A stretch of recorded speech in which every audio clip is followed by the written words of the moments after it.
podcast is part of the Sports Social Podcast Network.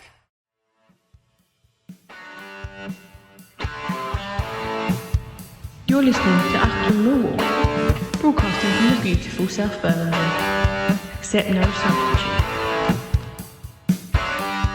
Well, hello dear listeners, welcome to Achtung Millwall. My name is Nick Hart and we speak in the wake of Saturday's, for me, slightly dissatisfying home draw with Preston North End, one each, thanks to two goals that in each in their different ways are examples of poor judgment, shall we say. The first one to put us 1-0 down, of course, that loose back pass from Camille Negley, a player that could use a break or two. But anyway, that was a great setup for the Preston striker, unfortunately, to nip in and put Preston 1-0 up, slightly against the run of play, I thought, Saturday. We had a couple of chances and started brightly enough anyway.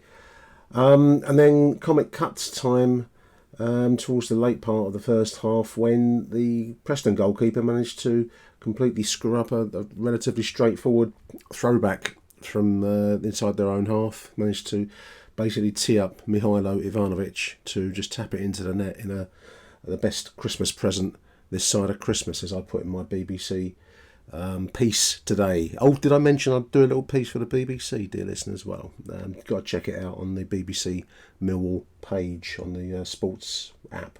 Do have a look. My point that I've made in today's column is that goal scoring has been for some time, continues to be our main issue, dear listeners. We actually didn't play badly in parts on Saturday, but as Alex Neil said after the game, we lacked that ruthless streak. Ivanovic getting the goal will hopefully lift the weight off of his shoulders, but collectively we just don't score that many goals, do we, dear listeners? Just 17 for the season so far. In the top half of the table, when I checked earlier, I think only Charlton have got less. They've got 16. Otherwise, everybody's out shooting us in goal scoring terms. But Lady Luck also smiled on us on Saturday. We did dodge a couple of bullets, a couple of decent saves, and I remember one shot in the second half that went a coat of paint wide by a Preston attack. So, probably a draw in the end was a fair result. And we do remain in sixth spot, which if you'd have said to us at the start of the season, to borrow the old cliche, we would have bitten your arm off, wouldn't we? We would have torn your arm off, dear listeners. Injuries and lack of goal scoring being the two main issues as we go into this international break. Come as a welcome break in all honesty. Chance hopefully for one or two of the squad, the 9 first team players I've just been reading, to get closer to recovery. I've just been reading a piece on the Southwark News, dear listeners, in which Alex Neil, when he's questioned as to why we've got such a long injury list, makes the point, and it's a true point, that it tends to be the same players that get injured over and over. One or two didn't get a full pre-season, which I think has not helped their cause, but the likes of Ryan Leonard and Femi Aziz and Billy Mitchell do seem to be injury prone, which is not great, but there we are. Now then, dear listeners, this is the voicemail show. We've got a good selection of voicemails, which I've run through the randomizer, the Achtung Millwall randomizer. So we've got a completely jumbled up random list of voicemails, and I'm going to do it in sequence as per the turn of the lucky wheel of fortune that is the randomizer Achtung Millwall wheel. So first up, it's going to be John Rankin. Take it away, John. Hi Nick, hi listeners. John Rankin just calling in. It's a few minutes after the final whistle at the Den. We're just on our way home. We're in New Cross Road, as you probably hear from the sat-nav. Reflections on that game. Well, to be honest, I thought we should have won that, really. We created more chances. Casper Denor came very close with a shot in the second half, and there were a few headed chances and a few sort of battles in the box. And I thought we dominated Preston, really.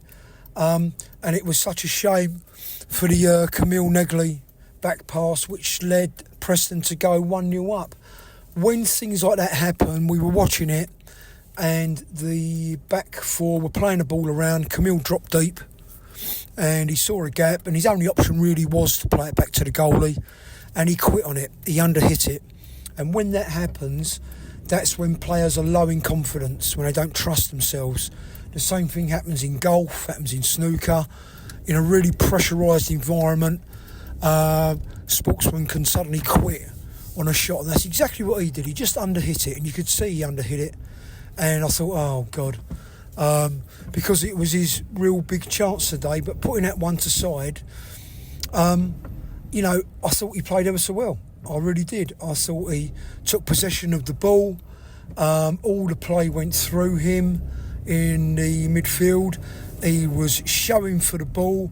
He was being courageous. He was making himself available for the ball under pressure, and he was getting things going. Everything was going through him, which a good number 10 should do. I mean, the last player we had who purported to be a number 10, Zian Fleming, he was much more selfish.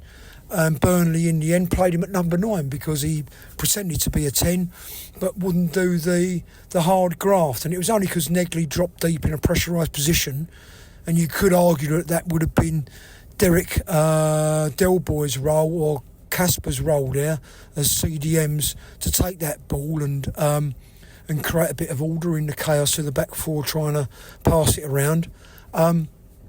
That happened. So I'm going to stick with Camille Negley. I still think he should be started at number 10, and I think that was an awful thing to happen to him. But poetic justice, and the gods were smiling on him because the equaliser that we got was a dreadful mistake from the goalkeeper. He skewed the ball. It touched his standing foot when he went to kick it, and Ivanovic, of all people, was there to just stroke it home. So a lot can be learnt from those mishaps there, and I take that as let's not be too critical of the only real number 10 we've got, I think. Reece Bangura-Williams did come on, but I've noticed with Reece Bangura-Williams, he does lose the ball a lot, and when he loses the ball, he don't really try and get it back. He kind of throws his head up in the air, and he's got to work on that aspect of his game, I think. So, I mean, everyone saw the game. I think we dominated. I think we created more chances than they did. It was a scrappy old affair. We didn't lose. We picked up a point. We go into the international break. Still in the. I haven't looked at the table, but I imagine we're still in the top 6. And we're on to Pompey away. Jake Cooper picked up a yellow card. So I guess he's out now for Pompey. So I guess the back 4 is going to be Camille Grant, Caleb Taylor, with Kramer and Sturge as fullbacks. I don't think Kramer had the greatest of games. I think he was a little bit lost confidence in his abilities as a right back there. He made some poor decisions when he was passing the ball out, just trying too hard, really trying to be too cute. So there we are. I think we'd take where we are if we knew this at the beginning of the season. We've had some calamities, we've had some near misses, but we're still there, and we're only going to get stronger from here. So come on, you Lions. Good upbeat stuff there from John. Thank you, John, for that. I do agree that Negley was much better, despite the mishap of the back pass, which I think you're right, low confidence, and I think you could see that at times across the team. I mean, certainly you could see it Tuesday night up there at St Andrews, low confidence. But to hold their heads and keep going forwards, I think it was a collective bonus on Saturday. I do agree that it took comic goalkeeping really to give us the equaliser, but you take it however it comes, don't you? I mean, at the end of the day, they'll count the same, whether they're served up on a silver plate or you got hard work's got to carve it out of the granite. So no, good. I like Camille Negley more centrally, John. I do agree with that. And he does do the work, and you're right about putting himself in a position where he's got the ball deep, and he's only got one way to go with it, and unfortunately it's been laid on a plate for their striker to actually take it quite well, in fairness to the boy. The 24 that wasn't it? Ivanovic, I just want to mention, it was served up an easy goal, and he'll take those all day long, and he's celebrated like a man that's had a weight lifted off his shoulders. He did get one the other week, but anyway, he's certainly going through a dry spell at the moment, and anything that comes his way will be celebrated like he's just won the World Cup. I don't blame him for that. What I would say, and I think the point was made in our other show, that you've got to put yourself in the position where easy chances fall your way. And he did chase back what would otherwise have looked like a bread and butter throwback to the goalkeeper and clear it. So the boy's doing the work, dear listeners, and you can't knock him for that. And I think fair play to him. He is a talented player, and he's trying to do the work, and he's clearly getting a lot of coaching from Alex Neil and his team. And we don't have many other options. Rob Abbott on X today asked if we might look for a free agent, and I had a quick look at the list of free agents, and it's all, the old tired old hands. I think the best I saw was Patrick Bamford as a free agent, but whether he's match fit, as I think Phil Clark replied, probably not. What's the point in getting free agents rather than sticking with the youth that you have at the moment? It was interesting to see AJ Matthews on the bench. He would be a last chance saloon type of choice if it came to him, but there we are. I think I've got to agree with Phil in his reply. You've got to stick with what you've got, to be honest, because I didn't see much that was inspiring out there other than players that well past their prime. There we go. Jake's yellow card, story on the Southwark News.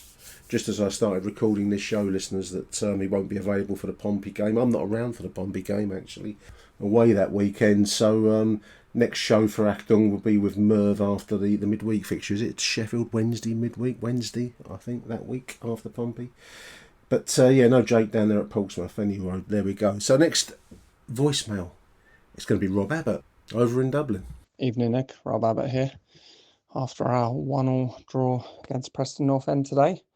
So that was an interesting game of football. Error strewn. Yes, both goals, one apiece for us and Preston, come from huge errors. But I think across the game there was lots of errors, misplaced passes, really poor decisions from both teams. But in the middle of that, I thought we played some good football, albeit up to the final third.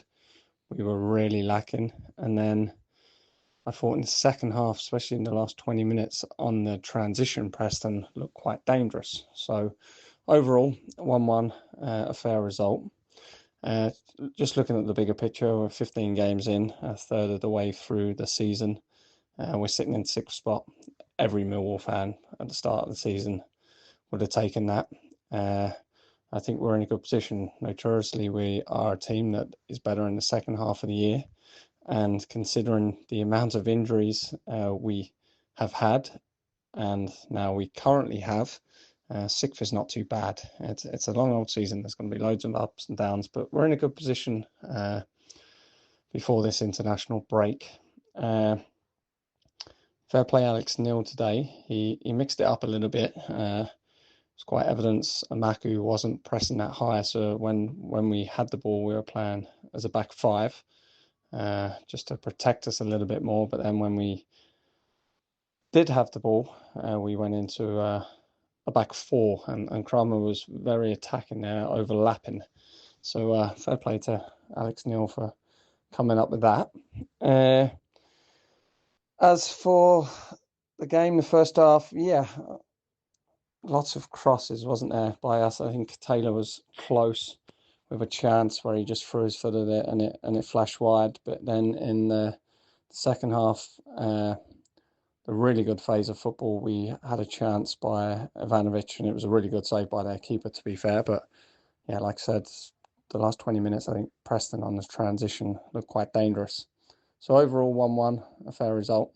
Just going to go back to a player I've mentioned a lot to you personally, Amaku. Looks threatening every time he gets the ball, and didn't have a bad game today, but I haven't mentioned it yet. There was a chance in the first half where I think if that falls to Aziz, that's a goal. If that falls to Ivanovic, I think it's a goal. He did really well to get in between two players, and then he's about 9 yards out at a slight angle, and he's tried to sort of caress it into the bottom corner near post, and it's not even hit the target. Where this is the difference between Aziz and Amaku, or even some other players. His stats, his final pass or his final decision, or whether it's a shot, etc., is just not at the level at the moment where it needs to be for him to be a very, very good player. He's threatening, but yeah, he needs to add more goals and assists to his game, in my opinion. But look, we got a break now. We're losing Cooper at Pompey, so Alex Neil's going to have to rejig. Are we going to have any more bodies back in 2 weeks? I have no idea. I presume Danny McNamara has played 2 under 23 games now, and there's a few more coming up, so hopefully he might feature around the bench at Pompey. But yeah, we're light, aren't we? Like, replacing Cooper, it's got to be Harding or Grant, or Alex Neil's got to come up with a system where other people play in the back somehow. Midfield, we're effectively down to just 3. Kelly is behind Casper and Derek, and then maybe Kundal could drop in there. So we got 4 there. Then, yeah, we're missing Aziz badly, and we're missing Smallbone. So Lalo's been quiet the last few games. Hopefully the rest does him well, and then, yeah, who knows what we're going to throw out of Pompey, whether Negley gets another chance, whether it's Kundal in that 10, or let's play RBW. Again, no idea why he's only got 10 minutes today. No real time to show much. But yeah, and then we've only got Langstaff to replace Ivanovic. But look, Ivanovic scored again today. Hopefully that brings him a little bit of confidence, and after the international break we can get him firing. But look, I think we've got to hang in there. We've got 9 games after the international break up until the new year, when our recruitment, we might have to get some bodies in. And hopefully in these 9 games, we get to the 1st of January and we're still sitting in the playoffs would be nice. But even if we're only 2-3 points off the playoffs, come the 1st of January, we're going to be in a very, very good position. It's a long season. Disappointing to end the last 3 games of this little spell with only 2 points. But yeah, the 7 games between the international breaks, we've won 4, drawn 2, and lost 1. So 14 points out of 21. It's not bad. So we can't be complaining. Onwards and upwards, and have a nice week off, mate. And I'll chat with you soon. Thank you, Rob. Yeah, I just wanted to come back to Aidemoe Marku. I like him, listeners, and I know that, you know, he's by no means a Femi Aziz, who I believe Femi is at a level. When he's fit, he's a Premier League level player, in my opinion. I think we're very fortunate to have watched Femi develop into that level of player, and he looks dangerous every time he gets the ball, and he's in no small measure responsible for the recent upturn in our form. Aidemoe was in because Femi's injured, let's be really honest, starting certainly. Other than that, he's been an impact substitute. But Saturday, I thought he brought commitment. He tries 100%, and traditionally at Millwall, that's been good enough for us. Clearly, he's not top level player, and Rob mentions the chance, I think it was in the first half, Rob, when he broke through. He had 2 men on him, so he's a strong boy, and he showed pace and power. But the end product was fired into the side netting and didn't test the goalkeeper. He didn't get the hit on target. There's the level, should we be aiming for higher than that? Yeah, of course we should. But at the moment, with injuries, I think we have to get behind him. I like him. He was at the dinner in May. He's a good, decent boy, and that in itself doesn't mean to say he should be chosen for Millwall, because I can hear the people saying that. But he gives 100%, and he's got power and pace. He also does defensive work, in fairness to him. So there's a lot worse players than Aidemoe Marku. But yeah, ruthlessness. I think that's what Alex Neil said in his post-match comments, and I think Aidemoe, if he could apply that ruthless streak to his game, then he could be a very, very good player indeed. Didn't see enough of Danny Kelly on Saturday. I like the look of what I did see of him. He got stuck into a couple of tackles. It's late, so it wasn't a huge amount of impact. But as Rob says, with injuries, you know, we might be calling upon his services more often. From what I saw, what brief moments we've seen of him, he looks all right. We'll see. But to be in 6th spot, as you say, Rob, as we've said, I think probably after each message, we would certainly have taken that at the start of the season. We're going to take a short break now, dear listeners, and we're going to come back with Bobby T and then Mike George. Achtung, Millwall. Well, Nick Hart, Bobby T, 10 to 5 full time. Thank fuck for the train. No, thank fuck for fucking Dean Windass, his son, 1-0. Train spotters lost. We're still in sixth position, playoff position, number 6 position. And for me, it might make my weekend a bit happier, but we're in a false position if you ask fucking me, mate. We're mid-table, mate, where we are now, 6. Yeah, if we'd beaten Oxford, hanged on Birmingham, and then today's game, we'd be up there like top 2, top 3, yeah, punching above Millwall's weight. But we're 6 now by the skin of our teeth, really. International break now. Yeah, and you've heard it first. You've heard it on the old grapevine. Alex Neil wanted by Middlesbrough. And let's be honest, today's tactics, and yeah, we try. I've said, we trust Alex Neil. We're going places. Yeah, good manager. But if Middlesbrough, I'm calling, are you going to stop him? Like today's substitutions? Like, is he the man? Question mark. Because really and truly, if Middlesbrough come, take him. Take the fucking ball priest, if you ask me. And I'm a bit ratty and a bit annoyed because 2 points out of 9. And, thank God the chart on above us now. We're still 6. Now we're going to Pompey in 2 weeks. Then Sheffield Wednesday, Southampton, Boxing Day, Ipswich. People are telling me, and I didn't even go to the game, and I'm fucking fuming. But listen, it's only 15 games in, and I'm ranting and raving. And 1 minute, you can't win them all. I can't be happy all the time being a Millwall fan. But today, he got the subs and the wrong. But hey, what can you do? On to Pompey, Charlton lost, made my weekend. We're still playoff 6. And if you told me this by the season now, 15 games gone and we're 6, but our goal difference is bad. In January, for me, Mihailo, sorry. You put your head down, you run like a chicken, you got a good volley. Langstaff ain't the answer if you ask me. Bye for now, Bobby T. Love you all. Nick Hart, Bobby T, Achtung Millwall. Come out of Harrods. And I can't really... I'm a bit more softer approach now, sorry, but I will tell you one thing. I can't really analyse the game. I didn't go. I gave my friend my ticket. He enjoyed the ride. Comedy of errors. But no, I'll be honest with you now, 2-week break now for me. I'm tired of it. I'm just tired of... I'm not saying I'm tired of Millwall, but I'm just tired of how basically we went from nearly going top 2 or even like top 3 to have 3 key games and get 2 points out of 9. So I thought I need a break now, 2 weeks now to recharge my batteries, and we can all talk and we can all muster over Mervyn Payne, Lions TV, chat with chaps, we can all chat. And Alex Neil in, out, shake it all about. Let's be honest, like Middlesbrough, he ain't going to go, let's be honest. If he does go, fuck him. But no. Just really tired basically now. Just going to be charging my batteries now for Pompey because I'm a bit frustrated really. And what's the word? Lackluster going forward. Mihailo, Asby. I didn't see the game, but you lot tell me what you watched because apparently he runs with his head down. And Macaulay Langstaff isn't the answer. Lovelace has gone missing in Jamaica or somewhere. Linda Lovelace. So I'll leave it on that now.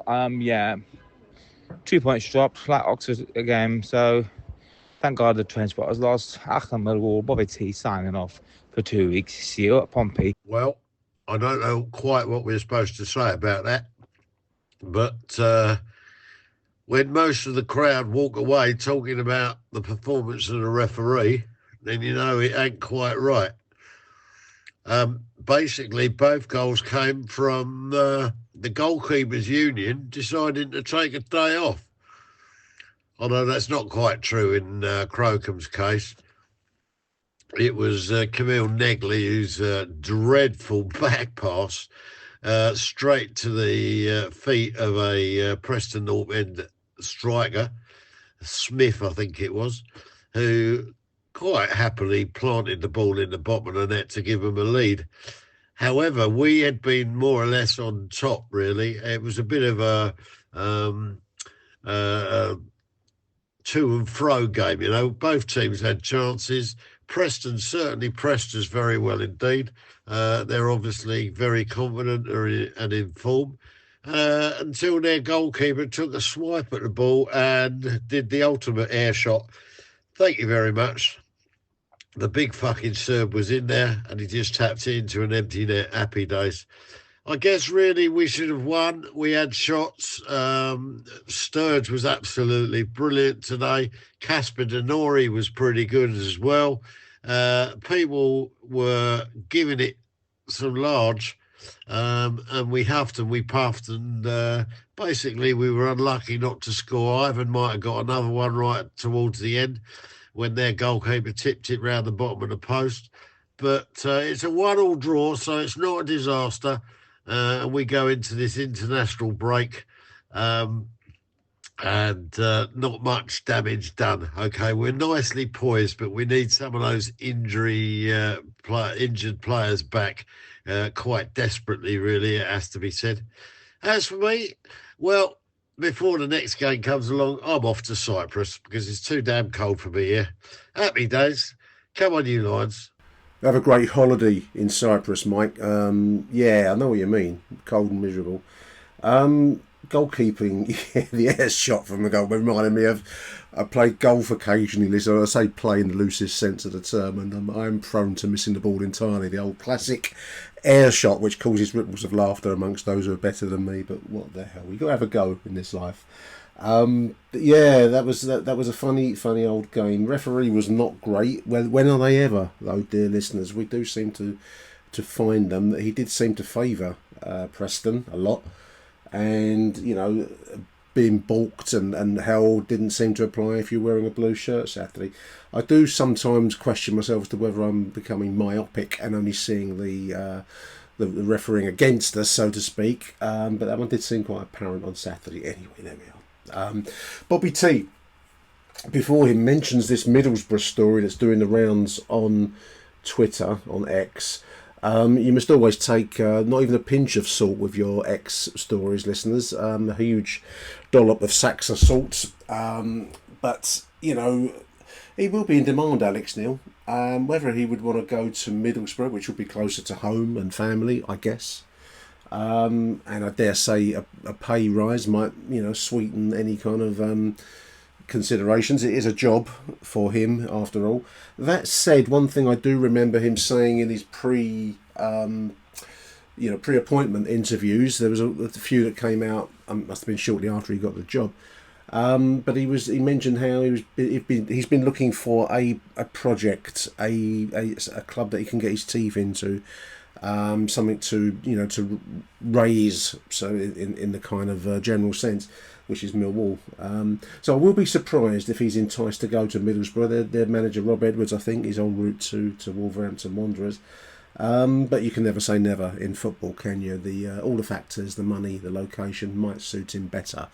I hope not. I've been really impressed with Alex Neil. I know that substitution seems to be a thing, and I saw a post by Charlie Isle of Dogs, IOD, questioning Alex Neil's willingness to run players late into games. Femi Azizi mentions in his post from memory being run too deep into a game before being replaced. But I think many managers get that criticism, don't they? Certainly all I can do is look at the league table, and as every voicemail to this show has made the same point. We were settled for 6th position at the international break at the start of the season. It's overperforming from a Millwall perspective. There we go. Big thank you to Mike and to Bobby. Before then, I'm going to run now with Adam Wicks and then Hassan. Morning, Nick. Just Adam Wicks, just leaving my thoughts after yesterday's fairly tame 1-1 draw with Preston. We look a bit disjointed at the minute, don't we? I really think that that late goal we let into Oxford has really seems to have knocked the stuffing out of us. With the injuries, we're just constantly racking up now. Billy Mitchell out for some period of weeks. I don't see how we can sustain any sort of serious challenge, just constantly accruing in injuries as we are. And I think the trouble is the players that are coming in, some of them, I thought actually Maku did all right in the first half yesterday, but they're not of the same quality as the ones that are dropping out, and we're looking at potential rather than someone who's sort of realising their potential a bit, as Aziz was. I think there's just a few worrying signs. Like we're having to move players around. Kramer moving to right back, yeah, probably. In hindsight, probably all of us would have done that on Tuesday, knowing what we know now. But he doesn't look, he does an all right job there, but he doesn't look half the player he does play in the centre half. I don't think. Negley just looks like an absolute sort of shell of a footballer at the minute. He needs to find something from somewhere, because he just needs protecting, I think, and just taking out the team, because I think he's just, he messes around with the ball in silly areas. He did that several times against Birmingham on Tuesday. He was obviously responsible for us letting a really bad goal in yesterday. He had something about him when he first signed for us, and in patches he's looked reasonable, but just I don't know. I don't know. It's like a bit of he just seems to be missing a bit of fire in his belly or something. We just look a bit disjointed. Ivanovic is obviously off form, but I just the guy does not have a lot to work with. He doesn't have a lot to work with. And I know we like someone who puts themselves about and challenges and does all that donkey work. But I really don't think that's his game, and we're asking him to do something he's probably not suited to. I think if he was in a different side, someone like Leicester maybe, he would probably score a lot of goals. I don't know. Ballo seems to have gone off the boil a little bit since Stoke. I don't know. It feels a little bit.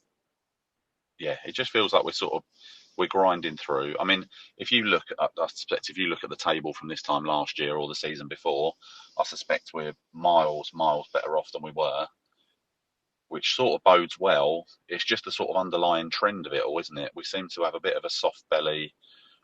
We like to give away easy goals. When we go 1-0 down, the team just looks like they've got absolutely nothing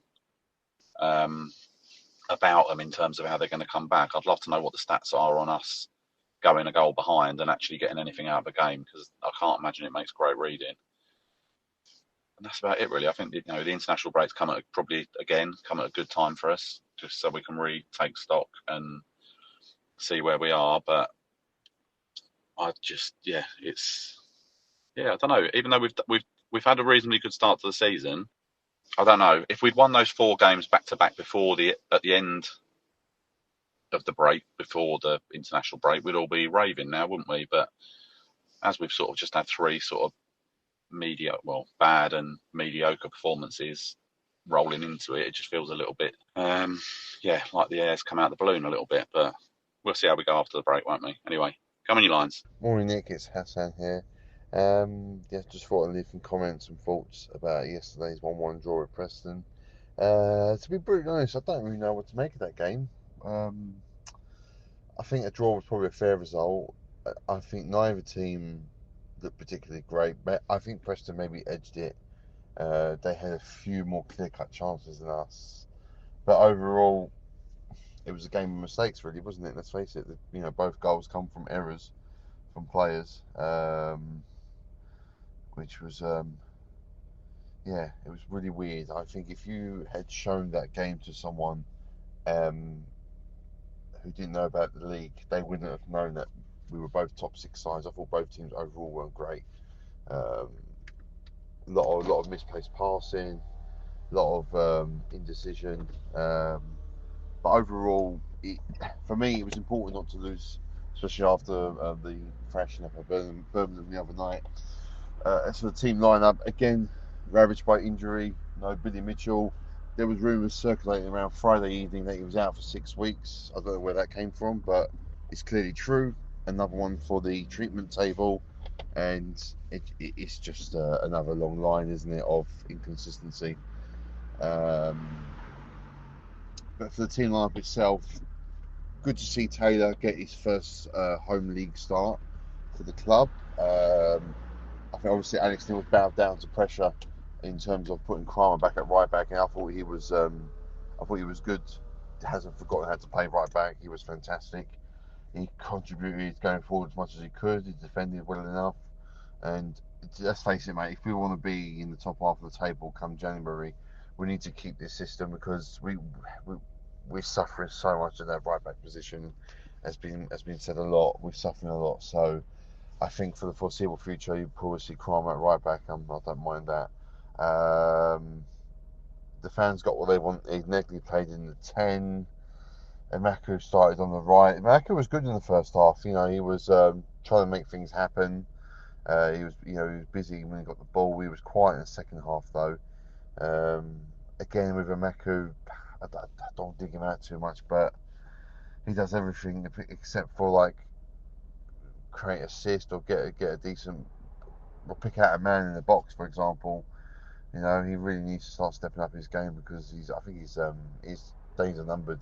If the club go get another right winger, you ain't going to see him in the first team at all. Bello had another quiet game. He wasn't that influential, I thought. Negley, well, what can we say about Negley? I think he's trying hard. He's trying to impress people. Obviously, he dropped the bollock, giving that pass back to the goalkeeper and then scored.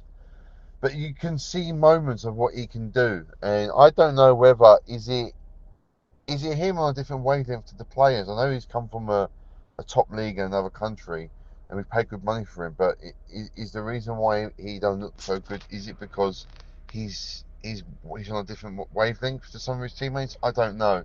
A lot of people have given up with him. I haven't. I've still got faith that he can come good. You know, there's definitely a player there. You know, his movement with the ball at times, his dead ball deliveries are fantastic. So, you know, I'm keeping the faith with him. I'm keeping the faith, and I suppose like anything, you need a consistent run of games in the position. You know, it's no good being chucked out to another side of the pitch or put on the bench. A bit like our friend RBW, who finally is alive. Actually, he came off the bench, and it was good to see him on the pitch. He didn't do a lot. Obviously, there wasn't a lot of time left. I think about 10 minutes of the game. But yeah, it was just a weird game yesterday, wasn't it? I think these 12:30 kickoffs didn't agree with the players either. But it is what it is. We're going to the national break. We'll take that, and hopefully we get a few more players closer to fitness come after the international break. But otherwise, yeah, it's going to be a long slog to the end of the year. I think it's going to be a very long slog.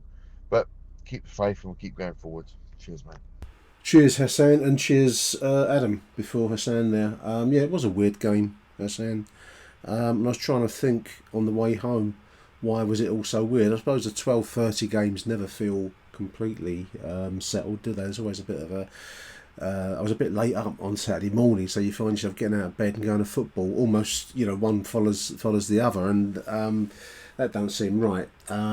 TV is now beholden to football, so we're not going to get rid of that. But I did find that there was a strange disjointed quality. I think that was the word that Adam Wicks used, disjointed. And it has felt a bit disjointed in truth since that late equaliser for Oxford, which we can't keep on dwelling on that, I know, but it seemed to really take the wind out of our sails. I think Adam made the point about how our heads dropped. They didn't drop on Saturday, and I think that's to the credit of the squad. They did drop badly up there at Birmingham midweek, but they didn't yesterday. You can talk about the quality and the kind of sense of I've written down here, reality versus emotion. This is what the kind of thing I write, listeners, when I try and do my notes. And what I mean by that is the fact that I think everyone, and I think I've said it, everyone's really said it in all of these voicemails, that we are sitting in 6th position, 2 points clear of Ipswich, I've just seen, in 7th. It's not bad. It's not bad. Versus the emotional quality, we've had a couple of deflating games. Really, the Oxford game wasn't brilliant, although we were leading it till the last gasp. But that wasn't great, I didn't think, as a match, a Millwall performance. And then certainly we fell apart at Birmingham, showed no spirit there. And Saturday was an improvement on that, but there's still a sense that things aren't 100%. I imagine the litany, the endless toll of injuries must seep through to the players. They must know that, the players that are being brought in aren't at the same level and quality as the players that we're losing at the moment, and we can't afford to keep losing first choice key players and sustain a top 6 challenge. But there we are still in there, listeners. We are there. And I think Alex Neil is a past master of scratching points where on another day we might have got beat Saturday. We might have lost it. And Preston will class themselves as unlucky. I haven't mentioned Crocombe, who I thought couldn't do much about the goal, in truth. But there was a really oddball moment in the first half where he almost cleared it straight into the boot of the oncoming striker. I think it was the same 24 that got the goal. And that skidded wide when on another day it goes in the net.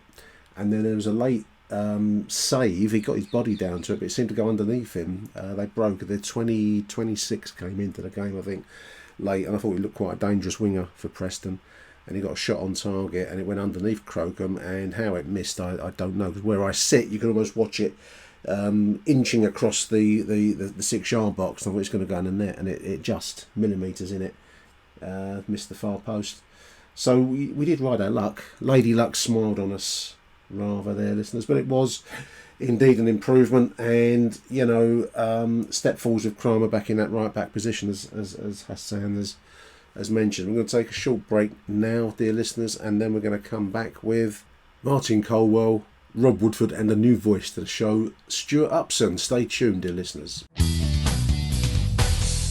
Achtung, Millwall. Hello, Nick and fellow listeners. Martin Colwell here. Just got back from today's match. Battled through London and all the road closures, and then got back to Maidstone with more road closures. So yeah, it's a long old journey. Today's game, bizarre game really. Spoke to my son when on the way in, and we were talking about 0-0 because we said, well, can either side score a goal? But they could, but only because the opposition gifted it to them. Thought Preston were massive B team. Totally devoid of skill, I thought they were a dreadful football team, but all large lumps and were very physical. And I think a good team, you could play a bit of football around them, would tear them apart. But if you're just going to charge at them and lump it, then probably that's meat and drink to them.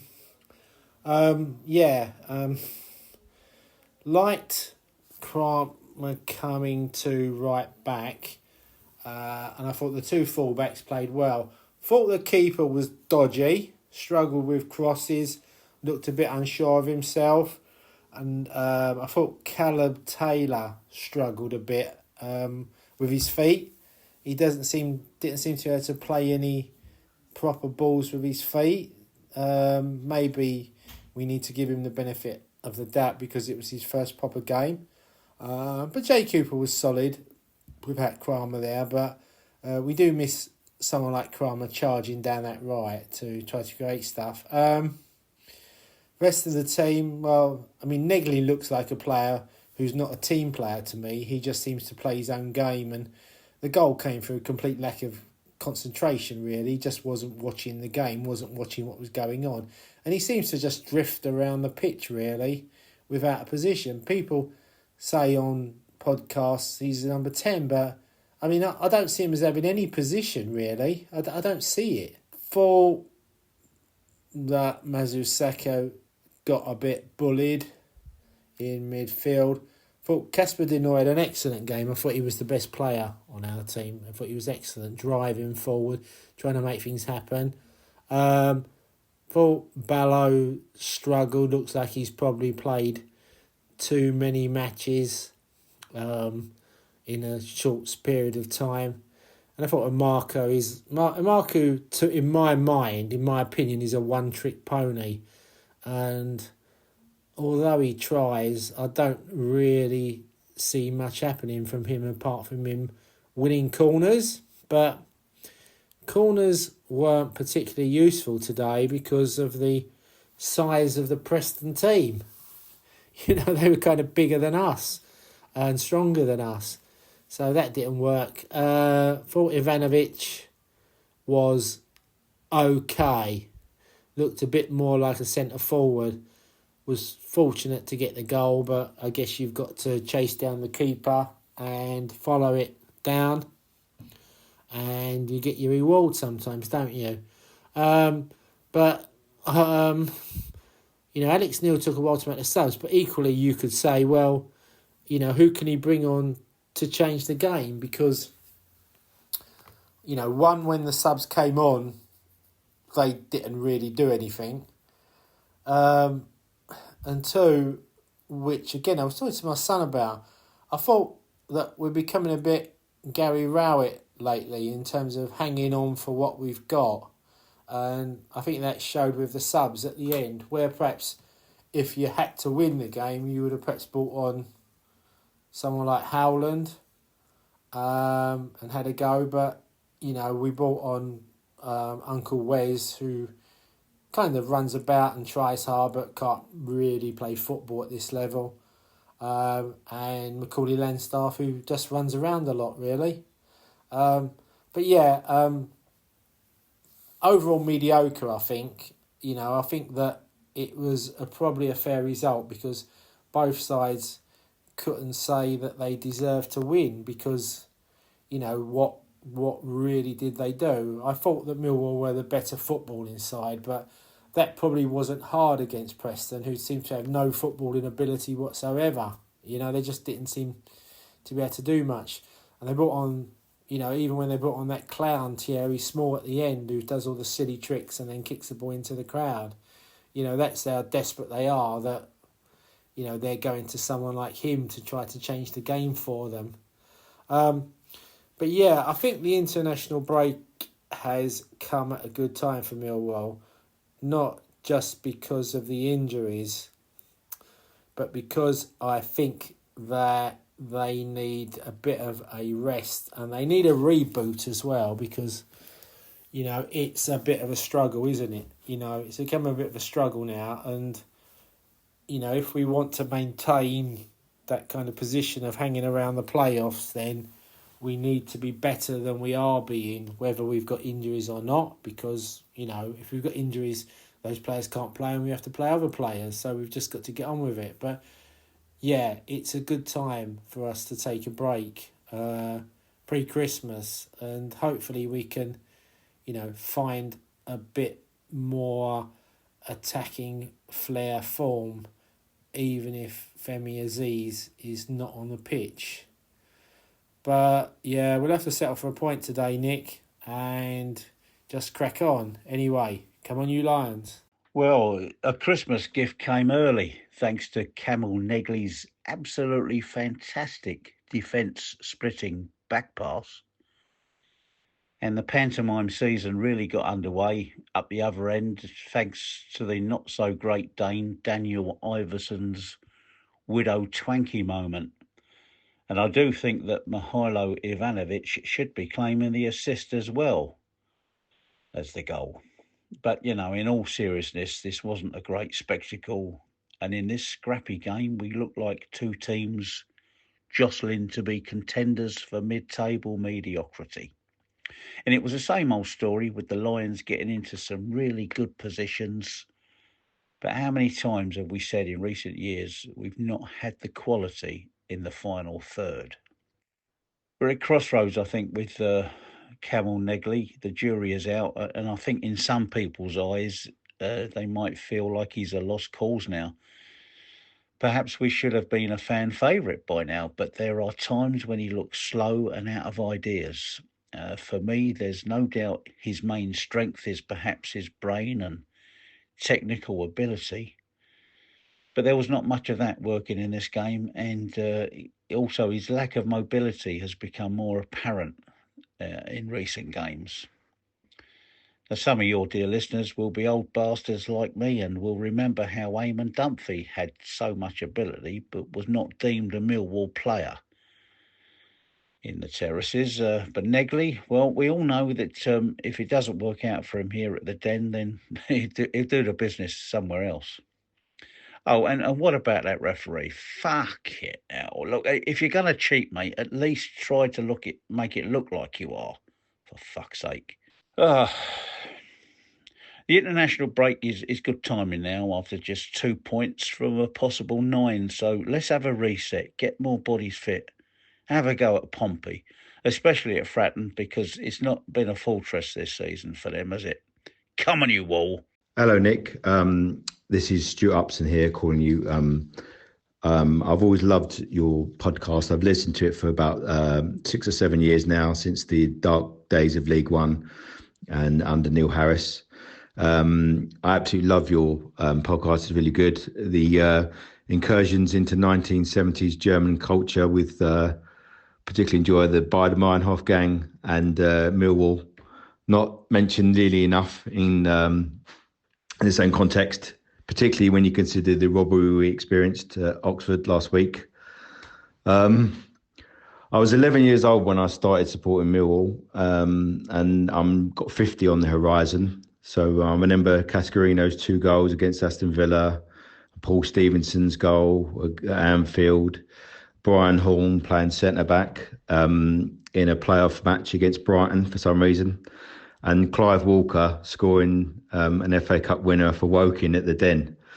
So it feels a little bit like 2001 at the moment. The Neil Harris team feels a bit like that. That we got that kind of momentum. I know we've lost the momentum at the moment. Cooper's out for the next game. Mitchell is injured. Leonard is injured. We haven't got any sort of leaders on the pitch, any Millwall players, leaders on the pitch. Conclusion, I think he's going to, hopefully, Alex Neil is going to change the system. I hope we go 3 at the back. I don't want to see Kramer go to right back. I know everyone wants to see that, but I'd say Kramer, probably Callum Grant coming in and Taylor, the 3 centre-backs, and keep the width. Now, I also think that switching Ballo to the other side, switching Ballo to the right. I mean, Amako is not a 90 minutes player. I'm sorry. I know everyone says that, but he's a sort of sub, really. Sort of half an hour sort of player. I mean, I think in switching Ballo to the other side and playing Alfie Doughty and Serge up the left to give us... We need to put some bloody crosses in the box for the players. I mean, I know the sort of tippy-tappy stuff. I mean, I know we've got to get used to this sort of fine dining football that we now must. I think the Barrelson family, they're doing the right things. I mean, we're trying something different, aren't we? I mean, I think Alex Neil should give us 4-4-2 for the last 20 minutes when we want to have a go, like Sat at Preston. Just have a go and try to get the points. But at this moment, we've got to stick with the plan. I know it's a bit frustrating, but our away form has improved dramatically under Alex Neil, hasn't it? It has improved dramatically, and that is probably down to the system, sort of nicking away games. Now, I think that they're going for some sort of aggregate whereby we seem to get thrashed every 5 or 6 games, but we seem to nick the away games, whereas Harris would have, parked the bus and we would have got a point. We would have got a point. We wouldn't have nicked the wins that Alex Neil nicks. So we're getting thrashed, but we're winning games that we shouldn't win, if that makes sense. So we're getting 3 points or we're getting a thrashing rather than getting a point. So we're sort of gaining 2 points, if that maths makes sense to your listeners, if you understand what I mean. As regards Neil going to Middlesbrough, we should just plan for it. If he's going to go, he's going to go, right? I mean, we should plan for it now. I don't know if we're even looking at I see the Norwich manager has been sacked today, Manning. So I don't know if that's someone we want to look at. He's got Bristol into the playoffs last season. I want to keep Alex Neil. He's a very good manager. I think he's the right man for the job, and I think we're doing okay. He needs to tweak the tactics a little bit. Like I said, have a go 4-4-2 in the last 20 minutes. I do want to keep Alex Neil, but we should just plan for slow progression, slow under the Barrelson family. We're progressing slowly. When Andy Murray was sort of getting closer and closer and closer to win, we kept getting in the final, kept getting there. And that's what we need to do, not lose our ball and just keep getting there, keep getting in the mix, getting in the top 6, getting, you know what I mean? And eventually, Murray won Wimbledon, just keep getting in there. Don't lose a bottle and don't sort of go to infighting. Keep with it. Anyway, Nick, thanks very much. Love the podcast. It is the best content out. I do like Chaps is good on the data and all that, but yours has got the kind of earthy realism that I like.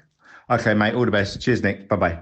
You are very kind, Stuart. Great to have you on the show, mate. New voice. If you want to join our little posse of pundits, a pundits posse, dear listeners, do give me a shout. You can message me on X. You can send me an email to achtungmillwall@gmail.com. All we've got to do is exchange mobile numbers, and you can WhatsApp your thoughts to your heart's content. It's always great to hear from people, and great to hear from Stuart there. Do agree about the lack of leadership. I think becomes apparent. I mean, the dropping of heads on Tuesday night there, Stuart, and we've seen it a few times. You can't just make that, can you? I mean, leaders are are born, not created. And what's the word? I'm searching for a metaphor that is escaping me. But anyways, it tends to be a God-given talent. But I'm not sure even that is the right thing. The Berylson plan, which is to produce players and sell them and hopefully improve, you can see the outcome of it, listeners. I mean, when we're on with a full squad and we're playing on form, we've seen some football that has been really breathtaking at times this season, in my opinion, as a Millwall fan of donkey's years standing. Saturday's game, Rob Woodford called it. I love this metaphor, Rob. Widow Twanky goalkeeping. The Panto season, not a great spectacle. I've written it. It certainly weren't a great spectacle. I think we probably got closer than we all collectively felt. There was just a bit of a sense of loss of downbeat feeling really since the end of the Oxford game for me. Martin Colwell, just to start off that little three-way sequence there, made an interesting point, and this was mentioned in our conversation with Chaps and Mark Fairbrother the other day. It's on Chat with Chaps' channel, a conversation with Mark Fairbrother and Stu Hall, the new chair of the Fan Advisory Board, about the difficulty, particularly for midweek games. I mean, I don't have any solutions for this, listeners. I don't think many of us do really, but the midweek games do tend to be. And the 12:30 game, I always there with a bit downbeat. Difficulty of getting to and from the Den is not easy. Public transport was up the creek on Saturday. Roads are up the creek, as Martin makes the point, both in Maidstone where he lives and also in London. So don't really have a solution to that, but it don't make it easy to get there. But the club are looking for any ideas that can help with putting bums on seats, particularly for the midweek games. If you forward them to any of the fan advisory emails on the website now, you can send it to me and I'll forward it for you, dear listeners. Not that I'm looking for a role in such matters.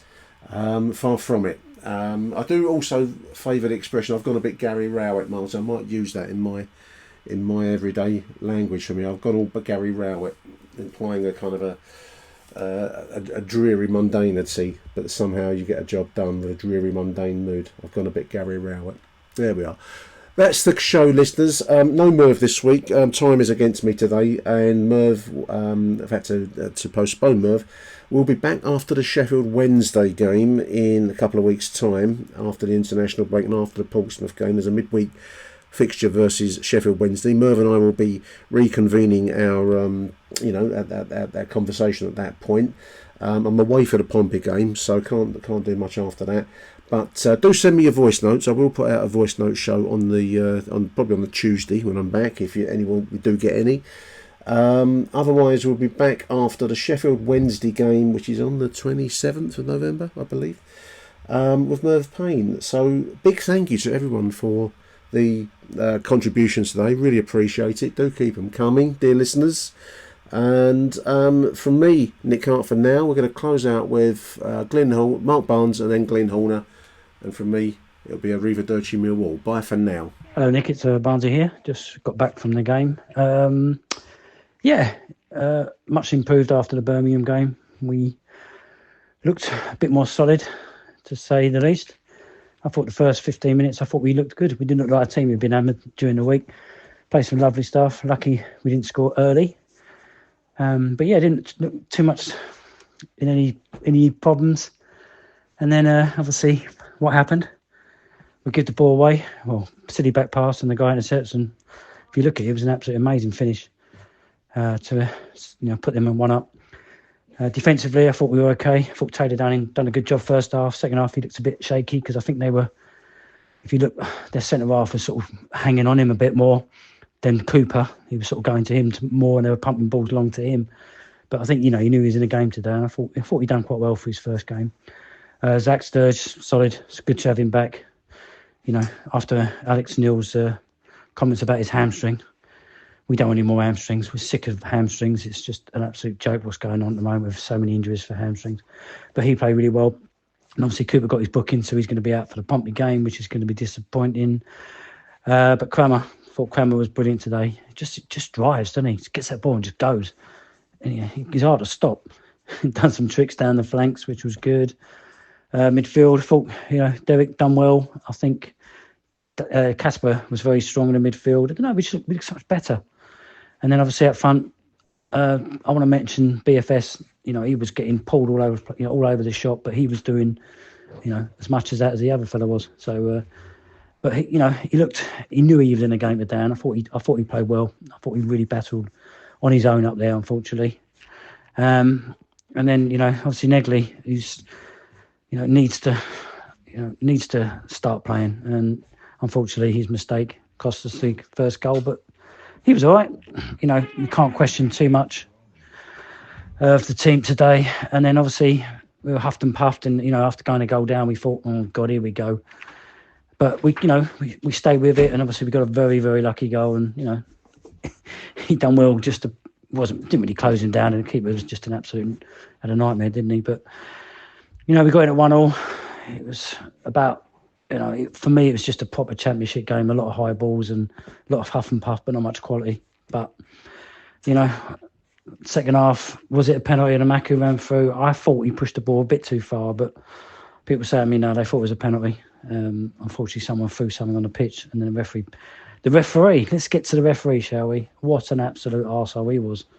Just, it's like a little Hitler, wasn't he? The ball, far one should be there, but, for me, the Preston players were walking up the pitch, and he didn't really give them much bullying about that, but obviously he did for us. And poor Ballo, and, the first tackle for him, Sturge, it's the first tackle of the game. Jesus, give him a chance, talk to him. But no, he books him. And, it's just another referee that comes down. He's not going to be intimidated by them all fans. But he was awful today. He was a horrible little man. And, I think the fans, we told him what we thought of him at the end of the game. But, points on the board. And obviously I was worried about BFS, just going back to him, because he was wincing in front of me. And I thought, oh, God, don't be injured. We need you. But he stayed on, and I thought he had a good game. But for me, the subs, 88th minute, not so sure about that. I think it's because we were getting hammered down the right-hand side. Sorry, their left, our right. I think he had to make the change. But I think to win the game, I think he was happy with a point because he didn't really push on. But then again, his hands are tied with what we got on the bench, I think. But Kelly come on, did well, I thought. And, it's actually a Marco. First half, always fails to deliver. But I thought he done well today, second half. I thought it was a lot better. And some of the crosses he put in, he was decent, and he's got that pace. You just need to get him in behind him, because I thought their high line, they were playing quite a high line, and I thought we could maybe exploit that a bit, but unfortunately we haven't got the players to do that. But I thought he had a good game, and I think hopefully that'll give him confidence. Well, we hear Billy's out, hamstring, so let's just get some players back. We need players back, but it was a battling performance against a strong Preston team, and they were strong. Very physical, a lot taller than us, and obviously when we took BFS off, we looked tiny, really tiny up front, and that's got to be addressed. I think we need to bring a striker and a right back. So anyway, so much better than the result against Birmingham, and a better performance. And let's hope that Alex Neil doesn't want to speak to Middlesbrough, because that's what I'm hearing. Take care, mate. Bye bye. Hi Nick, Glenn here. So that was a much improved performance compared to the other night, which was quite unforgivable, really. I think what we've got here is a situation now. I can't believe Billy Mitchell's out as well. Just incredible number of injuries we're getting at the moment, and I don't think it's the curse of the training ground that the players are training too hard. These people have managed other clubs, been professional players themselves. They know how hard to push their players. I think the problem is we've got a squad of either guys who are on the back end of their career and their bodies are starting to sort of feel the wear and tear, and we've got some very young lads who just aren't used to playing this much football, and maybe that's what's causing this amount of injuries. We don't have many solid pros at the peak of their game. Maybe Casper, would be Casper and Kramer and Cooper would be, a few that you could name that were. I think Crocombe, got caught out today, didn't he, in one of his kicks, but generally speaking, I think he's still playing really well, and doesn't deserve any sort of criticism really for the goals that went in the other night. And today, I think that one sort of lapsed, but generally speaking, he's still a safe pair of hands, and he hasn't let us down. So I hope he stays in the net. I think final thought really is, what does Alex Neil do now? I mean, I think he's been trying to find formations, and he's intimated this in the past, that he just wants to find a way of getting all his best players on the pitch. Trouble is, all his best players doesn't necessarily mean players with heart and spine and just that sort of robustness that you need to get through tough moments in a game. And sorry to say it, but Negley and Cundall, I think are two players you can't play in the same team, because you weaken the side too much. You can have one of them because the team can make up for that lack of competitiveness, but you can't have two. And for me, Cundall does more of the fighting and the effort than Negley does. And I'm sorry to say it, but I think Negley maybe there's a mentality issue there. He thinks he's so good that he doesn't have to sort of put in the effort to sort of fight for the team in the way that other players do. I hope it changes, because he's definitely talented, but I just can't see it turning around, I'm afraid. And we spent a lot of money on him, so that's a concern. I think right now what Alex Neil's got to do is try and get an injury ravished squad through the next few games, until the next 2 months, until we get all their players back, or we get to the January transfer window and can get a few sort of Massimo Longos in, or players that can really improve the squad and give us that bit of steel that we need. Anyway, that's it. I won't go on too long. There's not much more to say. Looking forward to the next game. It was a better performance. Come on, you Lions. Achtung, Millwall. Who do you want to watch?